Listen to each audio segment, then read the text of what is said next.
Alors bonjour et bienvenue à tous ceux qui viennent seulement de nous rejoindre. Avant qu'on démarre dans le vif du sujet, je précise qu'il y aura un replay de cette conférence qui vous sera envoyé dès demain.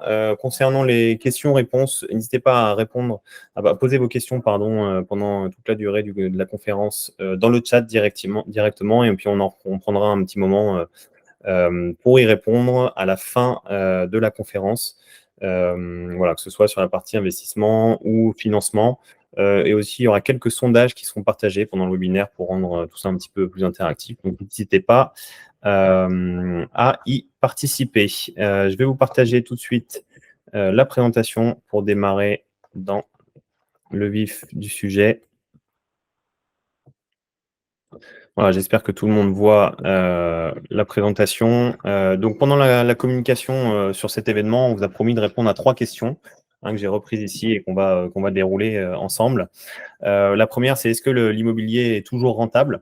Donc, il y a notamment des sujets assez sensibles liés plus ou moins à l'actualité qui peuvent venir entacher un petit peu la réputation de l'investissement immobilier et la capacité à dégager de la rentabilité. Donc, on va en parler un petit peu ensemble. Est-ce que c'est le bon moment pour investir? Ça, c'est une question qu'on pose souvent avant de se lancer. On va vous expliquer pourquoi on pense que c'est un moment qui est très opportun en 2024. Et enfin, est-ce qu'on peut trouver encore un financement bancaire? Donc ça, c'est Givenchy qui vous parlera de comment trouver un financement à son projet d'investissement locatif dans l'immobilier. Alors, on attaque tout de suite en essayant de démystifier un peu certains clichés qui sont liés à la rentabilité de l'investissement immobilier. Le premier sujet qui est plus ou moins d'actualité, qui date à peu près 2 ans et demi, c'est les DPE, les diagnostics de performance énergétique, dont on entend de plus en plus parler. Donc, c'est dans le cadre de la loi climat et résilience qui a été votée en juillet 2021. Elle implique notamment des interdictions de louer pour les biens qui sont notés en G, F ou E, respectivement à partir de 2025, 2028 et 2034. Donc, ça freine beaucoup d'investisseurs pour se lancer dans leur projet. Alors, ce qui est important, c'est de bien comprendre que cette loi a déjà 2 ans et demi et qu'elle a été assez bien absorbée par le marché à plusieurs niveaux. D'abord par les vendeurs eux-mêmes qui ont conscience aussi des défauts de leurs biens passoires énergétiques et qui sont prêts à baisser les prix. Les agences eux-mêmes aussi, dans leurs estimations, maintenant prennent en compte ces baisses de prix. Donc, voilà, revoient les prix à la baisse au niveau de la commercialisation des biens.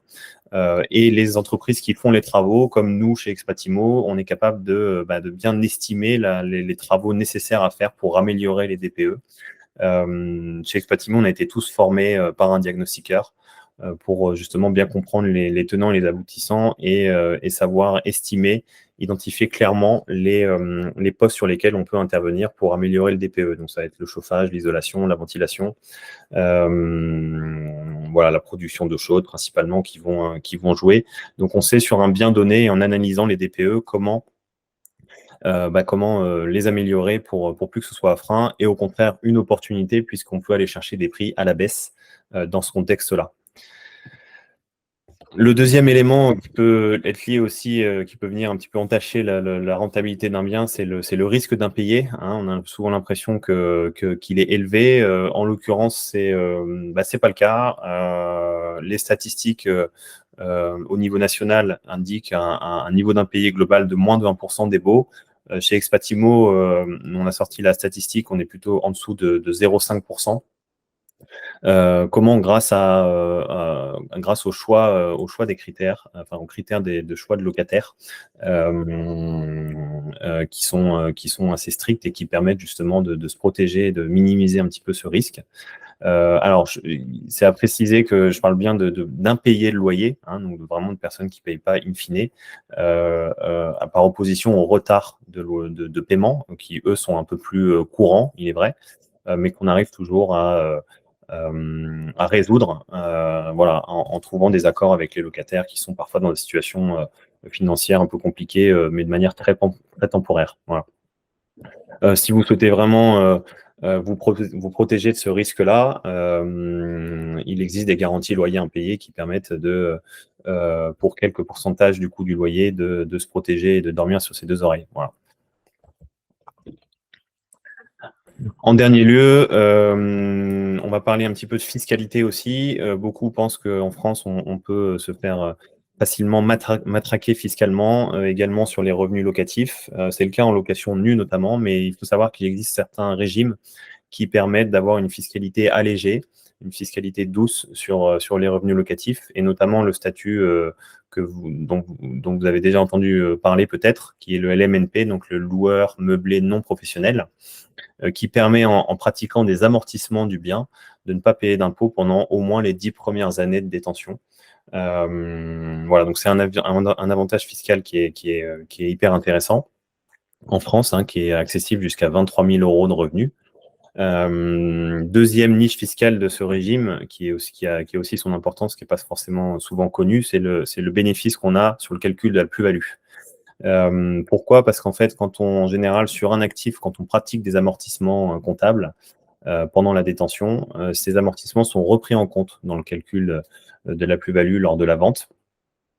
Donc, en fait, on ne paye pas d'impôt pendant la détention, mais on en paye à la sortie. La niche fiscale du LMNP fait qu'on n'en paye pas non plus à la sortie. Voilà. Donc, le calcul de la plus-value ne prend pas en compte tous les amortissements pratiqués pendant les détentions. Donc, on bénéficie d'un double avantage à louer en LMNP pendant la détention et à la sortie, avec une fiscalité qui est très douce. Il y a d'autres régimes qui permettent également d'avoir une fiscalité allégée, notamment en société, en SCI, à l'impôt sur les sociétés, voilà, qui sont également possibles. Ce n'est pas le seul, mais le LMNP reste le plus accessible et le plus utilisé par les investisseurs aujourd'hui. Dernier élément concernant la rentabilité des investissements dans le marché actuel, et qui est lié du coup à la deuxième question pour savoir si c'est bon moment d'investir, c'est la question des taux.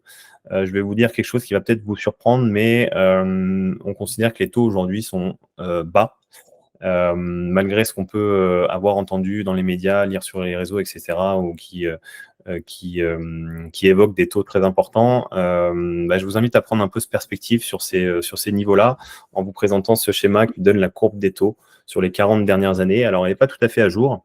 On voit qu'elle s'arrête en 2020 ici. Voilà, pour être tout à fait exact, il faudrait qu'elle monte ici en 2024 à hauteur de 4,5%.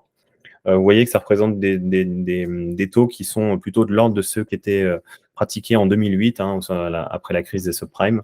Au début des années 2000, on était déjà encore à 6% de taux. Et si vous demandez à vos parents à combien ils ont emprunté dans les années 80-90, vous aurez sûrement des réponses qui tournent autour de 12, 13, 14, voire 15%. Voilà, donc ça ne leur a pas empêché de faire des opérations immobilières à l'époque. Donc ça donne un peu de perspective, un peu de recul pour dire qu'effectivement aujourd'hui les taux restent relativement bas et historiquement bas. C'est la période passée en fait qui était très exceptionnelle, avec des taux à 1% voire moins, et qui permettait voilà, d'avoir de l'argent quasiment gratuit, et c'était ça le côté exceptionnel. Aujourd'hui on redevient à des niveaux qui sont normaux. On considère aussi que la hausse des taux est enrayée. On a des bons signaux, notamment du côté des banques centrales américaines, avec la Fed qui sont plutôt favorables et prometteurs, avec une stagnation des taux, voire une baisse, hein. Nous, on a nos premiers clients aussi qui ont vu des simulations de leur banque actualisées entre décembre et janvier, avec des baisses de taux de 0,1, 0,2%. Donc voilà, on anticipe sur 2024 plutôt une baisse des taux. Certains experts parlent même de descendre en dessous des 3% à la fin de l'année. Donc on est plutôt sur une dynamique favorable, avec des taux encore une fois qui sont relativement bas et qui seront surtout, ça c'est très important à prendre en compte, renégociables une fois que les taux directeurs auront effectivement baissé. Donc on pourra assez rapidement, sous 12, 18, 24 mois, renégocier son emprunt pour alléger de manière assez drastique la charge financière du prêt et de l'investissement. Donc ça reste une opportunité aussi à moyen terme. Pour finir sur la question, pour savoir si c'est le bon moment d'investir, je voulais revenir de manière plus globale sur les avantages en fait de l'investissement locatif et les leviers de création de valeur sur un investissement locatif. On en identifie 4 qui peuvent être reliés justement à l'actualité aussi. La première, qui est la plus évidente et qui représente l'intérêt principal d'investir dans dans un bien locatif, c'est le remboursement du capital emprunté. Donc, avec une certaine somme donnée, qu'on appelle l'apport, vous allez pouvoir emprunter au niveau de la banque 7, 8 fois, 9 fois, 10 fois cette somme. Et le capital emprunté sera remboursé par vos locataires. Voilà. Et tout ça dans un contexte, pour revenir sur l'actualité, qui est de taux bas, historiquement bas, et renégociable pour alléger le poids du remboursement de capital au fur et à mesure de votre investissement. Donc ça, c'est le premier vraiment levier de création de valeur et de richesse. Le deuxième, c'est le cash flow. On arrive encore dans certaines villes à présenter des projets à cash flow positif, c'est-à-dire que lorsque vous encaissez vos loyers et que vous déduisez toutes vos charges, y compris l'emprunt, vous dégagez encore un excédent de trésorerie mensuel, enfin chaque mois, chaque année, qui permet, donc c'est ce qu'on appelle un cash flow positif, qui permet de constituer un petit capital, soit en cas de besoin de travaux ou pour un apport pour un nouvel investissement, par exemple. Voilà, c'est pas possible dans toutes les villes, dans les grandes villes, c'est pas le cas, mais on arrive encore à trouver des projets dans le contexte actuel qui permettent d'en générer. Un troisième levier qu'on n'envisage pas forcément, qui est moins intuitif, c'est le poids de la dette face à l'inflation. Pourquoi? Parce qu'en fait, en France, on a une unicité, on a un élément assez unique sur l'emprunt immobilier qui est d'emprunter à taux fixe. Voilà, c'est pas le cas pour ceux qui vivent dans les pays anglo-saxons, certains pays européens, etc. Vous le savez certainement. C'est pas le cas de tous nos voisins. Donc, vous empruntez à taux fixe pendant 15, 18, 20 ans, 25 ans. Ça veut dire que le poids de votre remboursement de dette est toujours le même et identique. Et il n'augmente pas, tandis que vos loyers, eux, augmentent et sont indexés sur l'inflation. Actuellement, on est sur une augmentation à 3,5% par an. Ce qui fait que voilà, vous allez avoir des rentrées d'argent qui sont plus importantes et un coût de l'emprunt qui reste fixe pendant toute la durée de détention. Donc, mécaniquement, vous allez créer de la valeur également comme ça. Alors, il y a certaines charges qui augmentent, hein, comme la taxe foncière, par exemple, aussi, mais l'emprunt étant la plus grosse charge de l'investissement, voilà, mécaniquement, votre enrichissement va être plus conséquent et surtout en période d'inflation comme on le vit actuellement. Dernier point qui paraît le plus évident, c'est la plus-value, hein, bien sûr, à la revente d'un bien. Elle est d'autant plus importante en ce moment dans l'actualité, puisque on peut, vous le savez peut-être, en 2023, il y a une baisse des prix immobiliers de manière globale en France, notamment sur les grandes villes. Donc c'est lié à plusieurs choses, à la hausse des taux assez brutale, au manque d'acquéreurs sur le marché, au DPE aussi dans une certaine mesure. Donc ce qui veut dire qu'aujourd'hui, dans le contexte actuel, vous pouvez acheter à un prix d'achat négocié de manière assez importante par rapport au prix de marché qui était pratiqué dernièrement, pour envisager, lorsque vous revendrez et qu'il y aura une reprise de marché, une plus-value plus importante. Voilà, donc ça, c'est tous les éléments clés d'un investissement immobilier qui font que la période actuelle nous paraît propice pour investir de manière globale. Vous empruntez à des taux qui restent relativement corrects et que vous pourrez renégocier plus tard à un prix de marché qui est bas, donc qui vous permettra de générer derrière des gains une fois que vous revendrez, si vous souhaitez le faire, votre bien immobilier. Voilà, donc un petit mot rapidement sur Expatimo par rapport à ça. Nous, notre spécialité, c'est de vous accompagner dans l'investissement locatif clé en main. Donc, on a dessiné l'offre pour les expatriés, ceux qui sont à distance et qui peuvent absolument pas gérer ce type d'investissement physique. Donc, on propose, mais voilà, sachez que l'offre est toujours et bien sûr aussi accessible aux résidents français. On n'investit pas toujours à côté non plus de où on réside, même quand on réside en France. Donc, voilà, c'est tout à fait aussi envisageable et on a plein de clients qui sont résidents français également.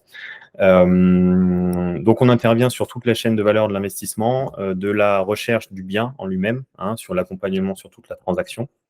On est capable de délivrer des travaux dans les biens et dans chacune des villes où on intervient, et meubler les biens aussi si nécessaire.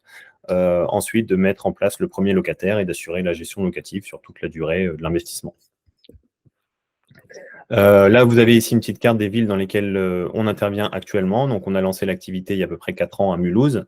On s'est lancé ensuite du côté de Montpellier. On a racheté une société du côté de Marseille il y a 1 an et demi. Et un peu plus récemment, on s'est lancé à Nice, dans le nord de la France, en métropole lilloise, et en région parisienne aussi. Voilà, on est aussi capable de vous proposer des opportunités maintenant du côté de Bordeaux. Donc ça couvre déjà pas mal de secteurs et pas mal de typologies de biens différentes. Voilà, je vous partage ici quelques photos avant-après d'un projet à Marseille dans lequel on a réalisé des travaux de rénovation complète. Donc il y a effectivement la rénovation en elle-même, les travaux, mais vous voyez aussi la partie ameublement et décoration qui est hyper importante pour bien louer et pour assurer un bon confort aux locataires.